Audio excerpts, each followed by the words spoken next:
नमस्कार दोस्तों, मैं अश्विनी शर्मा एक बार फिर से आप सभी का स्वागत करता हूं आपके अपने YouTube चैनल सिविल सोल्यूशन में। आज मेरे साथ हैं राहुल जी जो एसएससी जेई के थ्रू CWPRS में ज्वाइनिंग फाइनली लेने वाले हैं। डॉक्यूमेंट का काम बस चल रहा है, अब मेल आ चुका है और ये फाइनली ज्वाइन करने वाले हैं। मैंने कुछ दिनों पहले इनका रिजल्ट डाला था तो बच्चों के कमेंट्स आए थे कि कब मिलवाएंगे सर, सर का सिलेक्शन हुआ है तो कब मिलेंगे। तो थोड़ा वो रहता है ना कि दूरी ज़्यादा थी जहाँ पे रहते थे, और फिर सारी बातें मैंने कहा था मिलवाऊंगा जरूर, थोड़ा टाइम लग सकता है बट मिलवाऊंगा। तो जानते हैं, एक एक चीज़ जानेंगे समझेंगे, इनका एक्सपीरियंस अपना क्या रहा, कैसे रहा, क्या रोल होता है आपका आगे। आज के दौर में भले ही लोग कहें कि सरकारी नौकरी जो है वो कोई बहुत बड़ी चीज़ नहीं है, लेकिन उसकी उपलब्धि आप अच्छे से समझ रहे होंगे कि जब मिल जाती है तब कैसी ज़िंदगी होती है या जब नहीं मिलती है तब कैसी ज़िंदगी होती है। और लोगों के या सोशल, सबसे बड़ा, पैसा is not everything, facility, social जो आपको रिस्पेक्ट मिलती है, इन तमाम चीज़ों को मद्देनजर रखते हुए सरकारी नौकरी आज भी इस एरा में भी, जबकि बहुत सारे और ऑप्शन है, बहुत बड़ी उपलब्धि के रूप में देखा जा रहा है। ठीक है, उस हिसाब से इन्होंने अपना जो है जर्नी कैसे कंप्लीट किया उस पर बात करेंगे। सबसे पहले राहुल, आपके बारे में जानेंगे। एज नाम तो मैंने इनका बता ही दिया, इनका पूरा नाम राहुल कुमार है। और ये बताइए अपने कॉलेज क्या था आपका, कहाँ से और कहाँ से आप बिलोंग करते हैं? सर मैं बिलोंग करता हूँ जौनपुर से, और मेरा गांव है वो बदलापुर है। और बदलापुर शहर में एक छोटा सा मतलब गांव है, उसका नाम है दिगौली खुर्द। मैं वहीं से बिलोंग करता हूँ। कॉलेज कॉलेज सर कॉलेज जो है सर वो मेरा है गवर्नमेंट पॉलिटेक्निक गोंडा, और मैं वहाँ से पढ़ाई किया हूँ। और सर से बहुत दिन से मुलाकात करने का मन था, लेकिन समय नहीं मिल पा रहा था क्योंकि डॉक्यूमेंट के रिगार्डिंग हम बहुत दौड़ते हैं सर, और इसलिए आज मौका मिला तो सर से मिल के काफ़ी खुशी हो रही है। जैसे देखिए, बिल्कुल मुझे भी बहुत खुशी हुई राहुल। जैसे मैटर ये होता है ना कि जब रिजल्ट में एक बार नाम आ जाता है और फिर एसएससी अपना टाइम से काम करा भी रहा है, तो लोग को डॉक्यूमेंट्स प्रिपरेशन में काफ़ी समय लगता है, कहाँ कहाँ भाग दौड़ होती है, किससे किससे मिलना पड़ता है। और नाम आने के बाद जितनी खुशी होती है ना, 10 दिन डॉक्यूमेंट बनाने के लिए चले जाइए, आपकी सारी खुशी उतर जाती है। सर जगह जगह गए थे, कोई कुछ इज्जत नहीं दे रहा है। मतलब अधिकारी वर्ग आपको समझ रहे हैं ना। तो एक और ये चीजें हैं कि हाँ बोलिए राहुल। क्या सर मेडिकल सर्टिफिकेट बनवाने गए थे सर। ठीक है। और सर उसमें कुछ कोई चपरासी भी है तो कह रहा है कि क्या करना है क्या नहीं करना है सर, ये सब दिक्कतें आती हैं। तो होता है, आप कहने का मतलब ये है कि उस सिस्टम का एक हिस्सा बनने जा रहे हैं तो तमाम, चलिए वो तो एक पर्सनल फ्रस्ट्रेशन है, ये आपकी तैयारी से इसका कोई लेना देना नहीं। मैं ये बस बताने की कोशिश कर रहा था आपको एक छोटी सी बात जो शायद अन्य जगहों पे इंटरव्यू में आपको न पता चले। वो ये है कि जब भी हम कोचिंग वाले लोग होते हैं तो किसी भी नौकरी को इतना बड़ा बना देते हैं कि बच्चा पहले से जब जॉब लेता है, चाहे मैं बड़े बड़े यूपीएससी की भी बात कर रहा हूँ, यूपीएससी के जो मेंबर है उनका, कभी मैंने एक जो स्टॉक पे इंटरव्यू देखा था, कभी आप भी देखिएगा, उन्होंने कहा था आईएएस सिविल सर्वेंट है, उसको इतना ज्यादा ऊपर उठा के हाइप क्रिएट करना, और बाद में जो वो जिंदगी फेस करता है वो उतनी गुड होती नहीं जितनी उसको एक्सपेक्ट कराई जाती है। ठीक है, तो कहने का मतलब है जब आप सिस्टम में पहुंचते हैं तो आपको पता चलता है कि हाँ, जितना हाइप था उतना भी है नहीं चीजें। सही बात है, लेकिन ये है कि भाई बाहर के लोगों के लिए बहुत अच्छी चीज है। ठीक है ना, सही बात हाँ। तो कभी भी ना अपने मन में सक्सेस को यहाँ चढ़ने मत दीजिए। मेरा कहने का मतलब है आप बिल्कुल, नौकरी पाना बहुत अच्छी चीज है और नो डाउट सोशल रेस्पेक्ट, पैसा, सिक्योरिटी सब कुछ मिलता है, लेकिन कभी भी उसको अपने सर पे नहीं चढ़ने देना चाहिए। बिल्कुल आपको हमेशा एक तरीके से आपके ऊपर कोई ना कोई रहेगा हमेशा। आप कोई कुछ भी किसी भी नौकरी में जाए, आप सर्वोच्च नहीं है, क्योंकि देश भारत है और सर्वोच्च जनता है। सीधी बात है, देश भारत है और सर्वोच्च जनता है। तो इस चीज को आप जितना अच्छा आज इस स्तर पे समझ जाएंगे, अब आगे जाके उन चीजों को आप और बेहतर समझ पाएंगे। चलिए आगे की तरफ हम लोग बात करते हैं। सबसे पहले एसएससी में आपकी जो पहले बात, कौन से अटेम्प्ट में, इसलिए कई बार फाइनल नहीं हो पाया था, ऐसा कुछ हुआ था? जी सर, मैं पिछले 2 अटेम्प्ट में प्रीलिम्स तक क्वालिफाई नहीं कर पाया, लेकिन इस बार क्या हुआ कि मेरा प्रीलिम्स में भी अच्छे नंबर थे और भगवान की कृपा से मेंस में भी अच्छे नंबर थे। चलिए, तो रैंक क्या रही राहुल आपकी? सर रैंक मेरी जनरल रैंक 2025 थी, 2025। और आपके डिपार्टमेंट में, जो डिपार्टमेंट मिला उसमें क्या रैंक? डिपार्टमेंटल रैंक सर हमारी 6 है। 6 है, मतलब बहुत अच्छा है, क्योंकि जब किसी पर्टिकुलर डिपार्टमेंट में बहुत पीछे जाते हैं आपको तो मनचाही जगह नहीं मिल पाती है पोस्टिंग के लिए। लेकिन आपको जहां तक मालूम है पोस्टिंग कहाँ, पुणे में हो रही है? जी सर, महाराष्ट्र पुणे। महाराष्ट्र पुणे, तो मतलब अच्छी जगह पोस्टिंग मिली है। शहर अच्छा होता है तो सबसे अच्छा फायदा होता है कि आगे की लाइफ जो है वो हम लोगों की अच्छी गुजरती है। जब भी आप जॉब लीजिए, देखिए लेने की बातें कर रहे हैं, अभी लेने की बात करूंगा मैं, लेने की बात करूंगा, लेकिन लेने के बाद भी कुछ चीजें जब कुछ मिल जाता है तो हम कुछ बेहतर तलाशते हैं और सफलता इसी का नाम है। सही बात। ठीक है ना। तो राहुल आपने मार्क्स अपने प्री मेंस में जरा बच्चों मेरे प्रीलिम्स में जो मार्क्स थे वो 120 थे और मेंस में जो मेरे मार्क्स थे वो 201 है। देखिए बहुत अच्छा स्कोर कहा जाएगा। 120 प्री में चलिए बहुत मतलब एक लेवल का नहीं, लेकिन मेंस में 200 क्रॉस करना बहुत बड़ी उपलब्धि होती है। तो प्रीलिम्स में मार्क्स जो है उसमें वेटेज कुछ याद आ रहा है कि जीएस वीएस में कितना था? सर जीएस में सर मेरा जो मार्क्स थे वो 16 थे।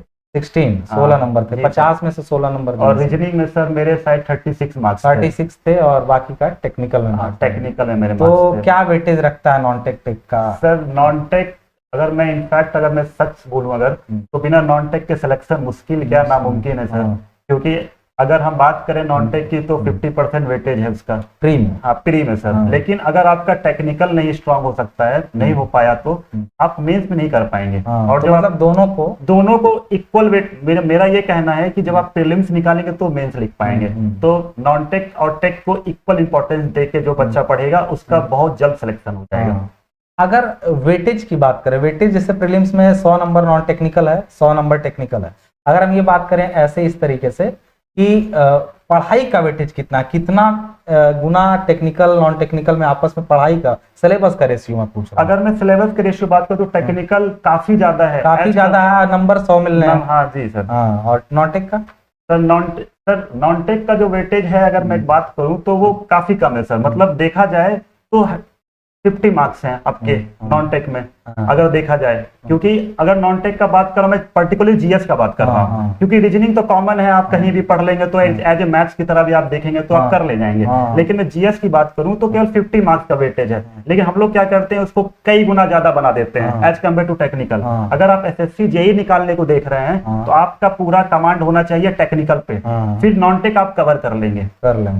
तो मतलब नॉन टेक के लिए अगर थोड़ा थोड़ा आदमी टाइम देता जाए तो रेगुलर जीएस के लिए हाँ ज्यादा 2 घंटे पढ़ लीजिए। और मेरा ये मानना है कि अगर आप करंट अफेयर पे बहुत ज्यादा समय दे रहे हैं तो उसका कोई मतलब नहीं है। मतलब जेई के लिए? हाँ जेई के लिए सर। क्योंकि करंट अफेयर मतलब एक तो करंट अफेयर ज्यादा आता भी नहीं है और कभी कभी आ भी जाता है तो 2, 3, 4 साल पहले का पूछ लेता है। तो आप ज्यादा समय मत दें। हाँ आधा घंटा पढ़ लें या फिर 45 मिनट पढ़ लें। अरे लोगों के लिए ज्यादा समय है आधा घंटा 45 मिनट। अब तुम जो है पक चुके हैं आप उसमें ना, क्या कहते हैं कि ज्यादा जो 7-8 घंटे पढ़ता है उसके लिए आधा घंटा तो कुछ नहीं है। आपकी कुल पढ़ाई 2 घंटे होनी है तो आप इस वीडियो से जो घबरा मत जाइएगा, पढ़ाई करनी पड़ती है। समझ में आ रहा है? कुछ भी उपलब्ध करने के लिए उपलब्धि पानी तो एक्चुअली क्या है सर, मैं इसलिए कह पा रहा हूँ ना, फर्स्ट जब मैं पहला साल तैयारी कर रहा था तो मैं करंट अफेयर ज्यादा पढ़ रहा था तो मुझे उससे कुछ प्रॉफिट नहीं मिल रहा था। तो सर अगर मैंने देखा कि अगर मैं रेशियो लेके चलूं तो करंट अफेयर क्यों उतना ज्यादा पढ़ना जब उतना आता ही नहीं है। इससे अच्छा हम स्टैटिक जीके क्यों ना तैयार कर लें। जैसे ज्योग्राफी, हिस्ट्री, इनका वेटेज तो होना ही होना है। और ये वनडे एग्जाम्स की बात हो रही है, यूपीएससी से रिलेट मत करे, उसका अलग केस होता है। जी सर। चलिए अब हम लोग बात करते हैं कि अपना रैंक पता चल गई आपकी। जी सर। और उसके बाद डिपार्टमेंट आपका CWPRS है। हाँ sir, central water power research station. ठीक है, ये आपने सुन लिया CWPRS। CWC की संस्था लगभग समझिएगा, लेकिन एक इंडिविजुअल बॉडी है।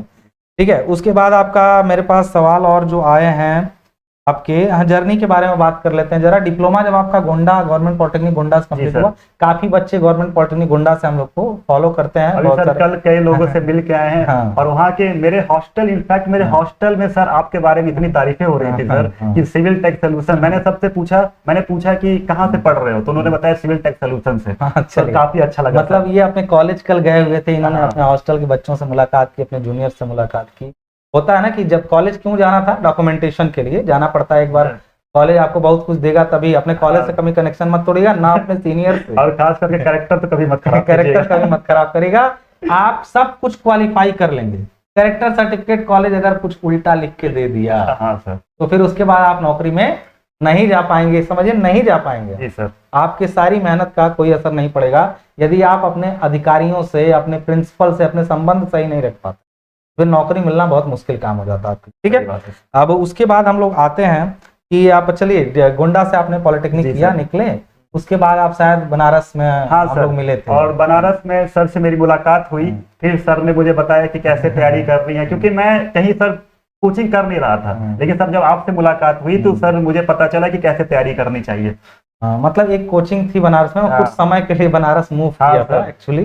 2-3 महीने के लिए सर, हाँ, लगभग। 2-3 महीने 4 महीने 4 जो भी महीने। रहा हूँ। हाँ। हाँ नहीं, सितंबर से मार्च कोविड लगने तक हाँ सर, 6 कोविड, महीने। हाँ सर, फिर सर हम लोग ऑनलाइन जुड़ गए फिर थे। ऑनलाइन जुड़ गए थे, हाँ, क्योंकि सर। एक्चुअली क्या था, इनका बैच जब मैंने शुरू किया था हाँ। जस्ट उसके बाद कोविड लग गया, तो 6 महीने के तकरीबन या 5 महीने के तकरीबन समय हम लोगों ने साथ में ऑफलाइन गुजारा। हाँ, सर। उसके बाद ऑनलाइन तो बराबर ये मेरे कांटेक्ट में रहे हैं। अब समझ सकते, कोविड को एक टाइम हो गया, लेकिन फिर भी हम लोग का सर कनेक्शन। पर्सनल गाइडेंस आपसे लिए हैं सर। हाँ, पर्सनल गाइडेंस बेसिकली, मतलब हम लोग कॉल पे इन चीजों कॉल पे पे और क्या सर। कनेक्टेड बराबर रहे हैं। राहुल कई जगह बीच में क्वालिफाई भी हुआ, हाँ। डिप्रेस भी हुआ बंदा।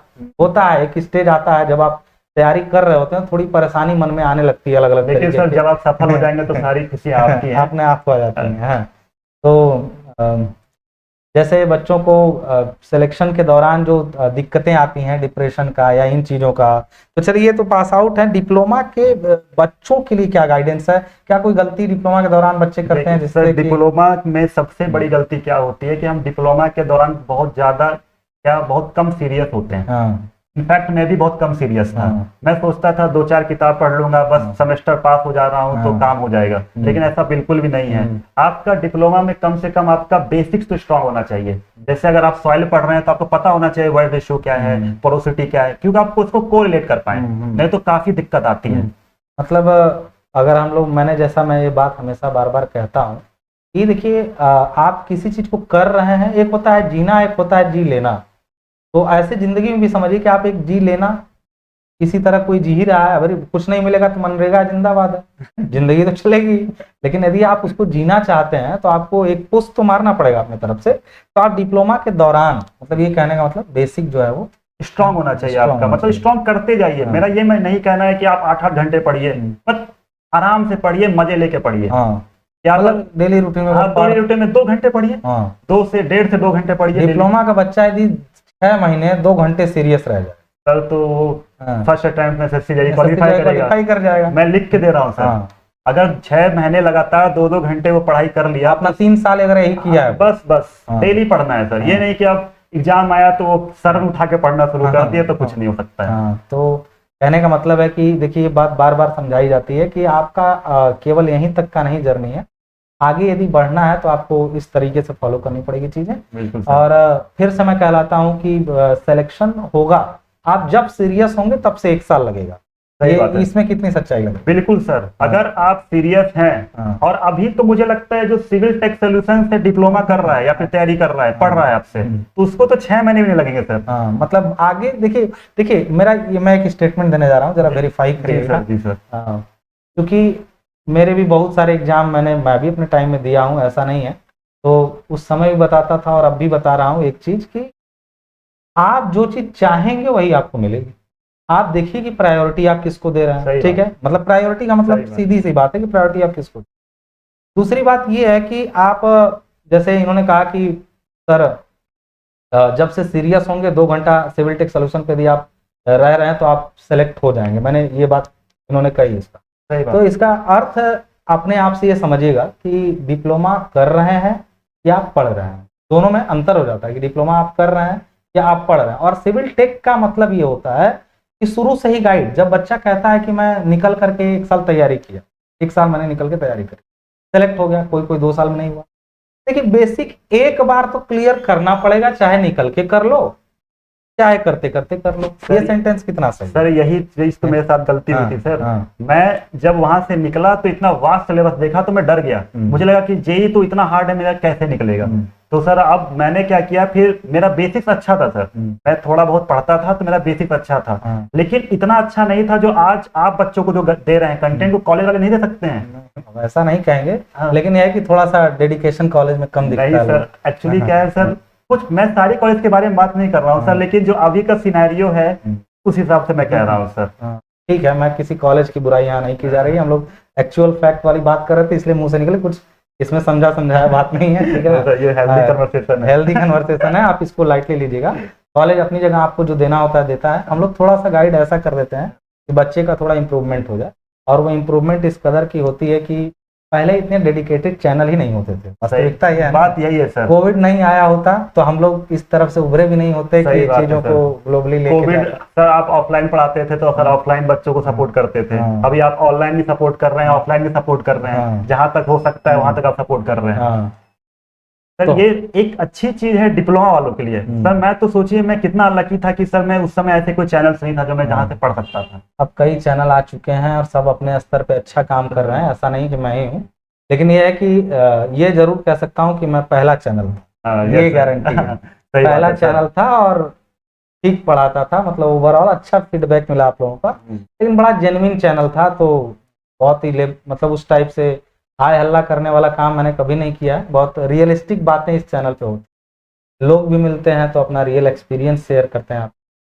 तो ये सारी चीजें जो है इसको थोड़ा सा अलग बनाती हैं। बाकी राहुल के बारे में और थोड़ा सा हम लोग बात करेंगे कि कुछ एग्जाम तो क्वालिफाई आपने किए थे, वो कुछ एक दो नाम बताइए जिसमें प्री निकल के नहीं हो सर पाया जैसे आप यूपी लेखपाल का देख लीजिए सर। आप ये नॉन टेक्निकल के एग्जाम से पीईटी वगैरह से। हाँ हाँ सर, लेकिन वो मेरा सर डीवी में नहीं हो पाया। हाँ और सर फिर मैंने एनएचपीसी में सर 0.75 से मेरा नहीं हो पाया नहीं था हो पाया वहाँ। था। सर यूपी पीसीएल में मेरा नहीं हो पाया कुछ नंबरों से। हाँ तो सर एसएससी प्री में भी कुछ ही नंबरों से पिछली बार हाँ बचा सर था। पिछली बार भी कुछ ही नंबरों से नहीं हुआ था। अच्छा ओवरऑल इस सारे एग्जाम में हिंदी इंग्लिश का बड़ा बच्चों का क्वेश्चन आता है, सर हिंदी में पढ़ाएंगे कि इंग्लिश में? सर अगर बोलूं तो बिना इंग्लिश के आपको बहुत दिक्कत आने वाली है। बिना इंग्लिश के आप एग्जाम निकालना मतलब आप निकाल लोगे लेकिन बहुत ज्यादा ही दिक्कतें आएंगी आपको। इससे अच्छा और सबसे बड़ी बात है जब आप जॉब में जाओगे तो वहां भी आपको ये डिस्क्रिमिनेशन देखने को मिलेगा हिंदी इंग्लिश का। तो लोग मतलब अलग अलग ट्रीट करना शुरू कर देंगे।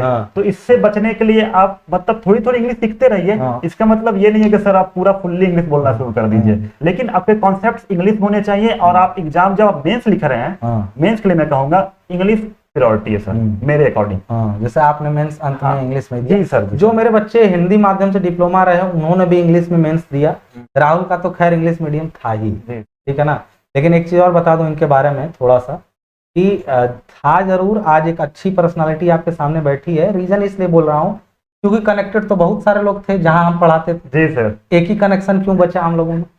जब मैं ऑफलाइन कोचिंग में पढ़ाता था तो एक ही कनेक्शन क्यों बचा रहे, बाकी कनेक्शन इधर उधर हो गए। और ऐसा मैं बुरा नहीं कर रहा हूँ बाकी, लेकिन बाकी कनेक्शन लोग अभी कहाँ हैं? वही ना सर, सिंपल सवाल, बाकी कनेक्शन लोग अभी कहाँ हैं? सर कोई सिलेक्ट हुआ नहीं सर। कारण ये नहीं कि मेरा, कोई भी आपका सीनियर यदि आपके साथ है ना तो वो आपका हर मोड़ पे मदद करता है। सही बात है। इसलिए नहीं, कोई ऐसा नहीं कि आपको संबंध मतलब से ही रखना है। आपको आगे जो देखिए प्रॉब्लम सबके लाइफ में आएगी, उनके लाइफ में भी आएगी, इनके लाइफ में भी आएंगी। ये टैकल कर जाएंगे, वो टैकल नहीं करना। सही बात है। सिंपल यही है। कोई भी, अब मेरे भी सीनियर है, मेरे भी कुछ सीनियर है, कुछ इनके ऐसे काम प्रॉब्लम में फंसे हुए थे डॉक्यूमेंटेशन को लेके जो शायद मेरे हाथ में नहीं थे, लेकिन मैं अपने सीनियर्स पे पहुंचा तो वहां काम आसानी से हुआ हम लोगों का। बिल्कुल सर। तो चीजें ऐसी होती कि जब भी आप कहीं पर पहुंच रहे हैं तो आपको सबसे जरूरी चीज है कि अपने सराउंडिंग्स को भी ठीक रखिए। सराउंडिंग्स का मतलब होता है क्या? सराउंडिंग्स का मतलब होता है कि जिनके आसपास, कहा गया कि you are the average of 5% surrounding.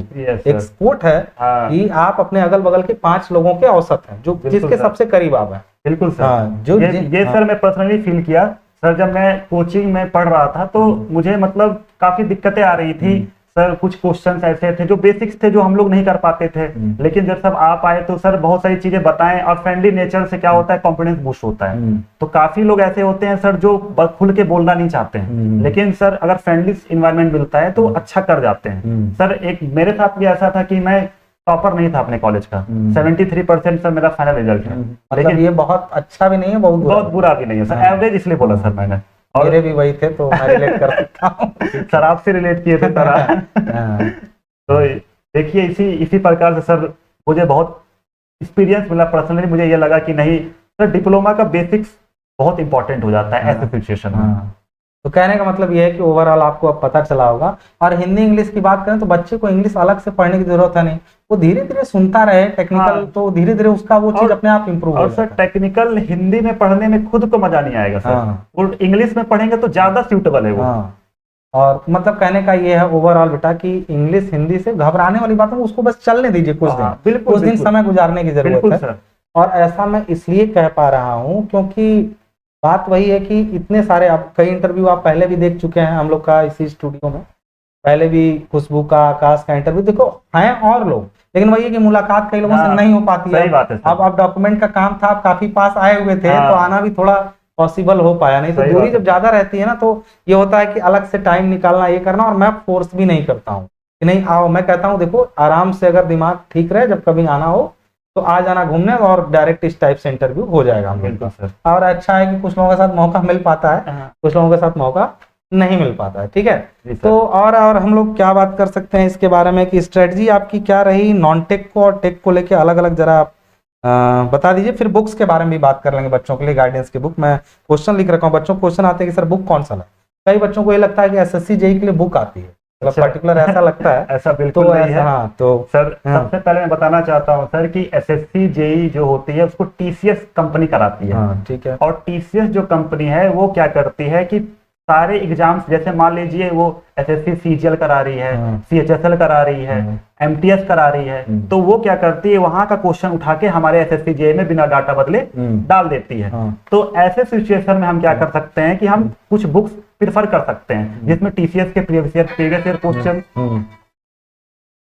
Year questions उसमें आपको मिल जाएं। तो जैसे मैं कुछ बुक का नाम लूंगा, जैसे एक बुक ब्लैक बुक हो गया। हाँ ब्लैक और- बुक, हाँ सर, ब्लैक बुक। ये किस लिए आती है? सर ब्लैक बुक में आप प्रीवियस ईयर के सारे जीएस के क्वेश्चंस मिल जाएंगे आपके, जो कि टीसीएस कराती है। हाँ, और ज्यादातर एग्जाम इस समय टीसीएस ही करा रहा है, लगभग हर एग्जाम हाँ मुझे सर। लग रहा है कि लगभग सर ऑनलाइन की दुनिया में जितना भी एग्जाम हो रहा है सब टीसीएस ही करा रही है। हाँ, हाँ सर। टीसीएस एक टाटा कंसल्टेंसी सर्विस है, वो एग्जाम आपके जो ऑनलाइन होते हैं ना उसको कंडक्ट कराती है, जी सर। ठीक है।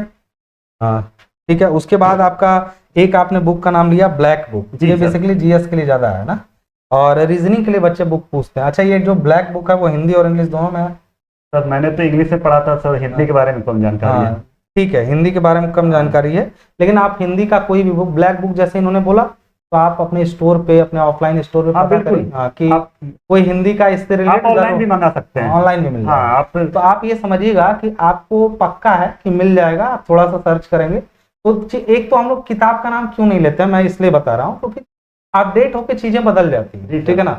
अपडेट होती हैं चीजें, मार्केट में नहीं आती हैं तो बदल जाती है। तो मैं किसी बुक का प्रमोशन नहीं करूंगा कि कौन सा लो, क्योंकि चीजें बदल जाती हैं, नई चीज मार्केट में अच्छी आ जाती है, ठीक है।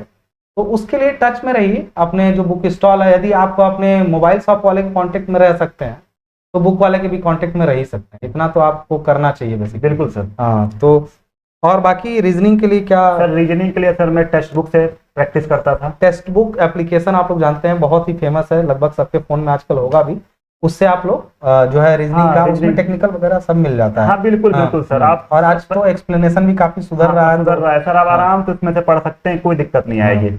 हाँ, तो उसमें और एक नाम आपने लिया था पिनैकल का। हाँ सर, पिनाकल में भी सर टीसीएस के प्रीवियस ईयर क्वेश्चंस मिल जाएंगे। हाँ। आप बिना समय गवाए केवल टीसीएस का प्रीवियस ईयर करके जाइए, आपके जीएस में नंबर अच्छे खासे इतने आ जाएंगे कि आप क्वालिफाई कर जाएंगे। क्वालिफाई कर गए। फिर आप टेक्निकल पे जीएस मेहनत में करेंगे। 20 प्लस नंबर यदि आप, इनका जीएस में बहुत अच्छा नंबर मैं नहीं कहूंगा, हाँ इनका जीएस में बहुत अच्छा नंबर नहीं कहूंगा, और रीजनिंग में भी, इनका टेक में ही मैं अच्छा कहूंगा। कारण ये है 36 नंबर रीजनिंग में बहुत अच्छे नंबर नहीं होते हैं, सच्चाई बता रहा हूँ आपसे। आप चाहें तो अगर 40 रीजनिंग में लाना कोई चाहे तो ठीक है, और आ हाँ सकता सर है। आराम से। वो भी वही शिफ्ट वाइज भी डिपेंड करता है। एक्चुअली जब आपके शिफ्ट में ज्यादा हो जाते हैं, मतलब कठिन पेपर आ जाता है, तो फिर 36 ज्यादा भी है, ऐसा नहीं कह सकते जी हैं। सर। बट कई बार ऐसा होता है कि कई पेपर 40-42 करने लायक होते हैं, कई बार 35 अटकने वाले होते हैं, कई शिफ्ट में पेपर होता है, तो जी उस सर। पॉइंट से जीएस में भी वही कहानी है कि कई बार 15-16 नंबर भारी पड़ जाता है, कई बार 25-30 नंबर भी लोग लाने वाले जीएस में ला देते हैं। तो it's all about your level of paper, वो शिफ्ट चेंज होती है, फिर उसके हिसाब से नॉर्मलाइजेशन हो जाता है, तो चीजें मेंटेन हो जाती हैं। और कहने का सर ये, दूसरी बात यह है कि अगर आप एसएससी के एग्जाम दे रहे हैं तो कोई क्वेश्चन को ईगो पे नहीं लेना है हाँ, कि पता चला एक क्वेश्चन पे लग गए तो लगे रह जाएंगे, तब तो आपका सिलेक्शन कभी नहीं होगा। ऐसे क्वेश्चन देखिए, अगर आपसे हो पा रहे हैं तो तुरंत करके तुरंत आगे बढ़िए। मतलब ओवरऑल देखिए, इनका ये रहा है बुक के बारे में थोड़ी सी बात, और प्री मेंस को लेकर के इन्होंने तैयारी कैसे करी, प्री का कैसे किया, मेंस का कैसे किया, थोड़ा बताइए कि प्री कैसे। सर प्रीलिम्स की जब मैं तैयारी शुरू की थी तो सर मुझे काफी दिक्कतें आती थी, थोड़ा बुक्स वगैरह मतलब मेरे पास नहीं थे, तो मतलब मैं समझ नहीं पा रहा था किस किताब से पढूं। तो कुछ लोग मुझे रिकमेंड करते थे कि आप यूथ से पढ़िए, तो यूथ में केवल क्वेश्चंस होते हैं पर कॉन्सेप्ट्स नहीं वहां से क्लियर होता है। तो मैं कहना चाहता हूँ अगर आप फ्रेशर हैं या फिर आप अभी तुरंत तैयारी शुरू कर रहे हैं तो आप आर एस खुरमी पहले किताब मंगवा लें, आप उसकी थ्योरी पढ़ें, उससे आपकी इंग्लिश भी सुधरेगी और आपका छोटे छोटे एमसीक्यू जब क्लियर होने लगेंगे तो आप आराम से ऊपर तक जा सकते हैं। ठीक है। और दूसरी चीज मेंस के लिए, अब मान लीजिए कुछ बच्चे मेंस के लिए बड़े परेशान होते हैं, तो एसएससी के अलावा कहीं और मेंस भी कोई होता है क्या? हाँ सर, एसएससी के अलावा सर मेंस में होते हैं, लेकिन सब्जेक्टिव बेस पे नहीं होते हैं। नहीं, वो एमसीक्यू बेस पे होते हैं। लिखने वाला पेपर सिर्फ एसएससी कराती है। अगर मैं डिप्लोमा है तो डिप्लोमा कहूँ, तो अगर बीटेक है तो बहुत सारे हैं, उनकी बात नहीं करते हैं। तो डिप्लोमा पे एसएससी है। हाँ, एसएससी है जो मेंस के लिए बच्चों को बड़ा ये रहता है कि सर मेंस किस में दें, हिंदी, इंग्लिश या तो। और दूसरा बात ये भी कि मेंस का तैयारी सर देखिए, अगर आप मेंस की तैयारी कर रहे हैं तो सर मैंने भी तैयारी की थी मेंस की, तो मैंने ज्यादातर सेल्फ स्टडी किया और मैं एसएससी के जो प्रीवियस ईयर क्वेश्चंस आते हैं वो आपको मिलेंगे कहाँ से, मैं बता देता हूँ। आप मेल डीजी परचेज कर लीजिए मार्केट से या फिर ऑनलाइन कर लीजिए, उस प्रीवियस ईयर को इतना बार आप लगा लीजिए कि उसके आंसर्स तक आपको याद हो जाए। मैं इसलिए ये कह रहा हूँ क्योंकि वहां पे समय नहीं होता है। समय नहीं होता है। एसएससी जेई के प्री में कुछ बच्चे जब देते हैं तो उनको लगता है समय बहुत कम है। मेंस वाले समय का प्रेशर बताइए। सर उससे 4 गुना ज्यादा प्रेशर। अब आप ये समझिए कि प्रीलिम्स आपने दिया होगा, आपके ऊपर प्रेशर पड़ा होगा, और इन्होंने कहा उसका 4 गुना प्रेशर मेंस में रहता है। तो it's not about your knowledge, खाली नॉलेज से काम नहीं होता है वहां पे। You need to tackle the question in a given time. मतलब कोई क्वेश्चन आपको टैकल करना है तो बहुत ही कम समय में करना होता है, और वो तभी हो पाएगा। गाड़ी आप तभी चला सकते हैं गली में तेज, जब गली के ब्रेकर का भी आपको पता हो कि कहाँ ब्रेकर है और कहाँ से निकालना, कैसे निकालना है। बस ये चीज आप समझिए कि मेंस में आप जाके सोच नहीं पाएंगे, बस लिख ही पाएंगे। तो ये प्रॉब्लम मेरे कई सारे दोस्तों के साथ हुए थे। कुछ लड़कों से कांटेक्ट मेरा टेलीग्राम से भी हो गया था, और उसमें से कुछ बीटेक भी थे, तो वो बता रहे थे कि वो थ्योरी नहीं पढ़ते थे, वो केवल न्यूमेरिकल लगाते थे।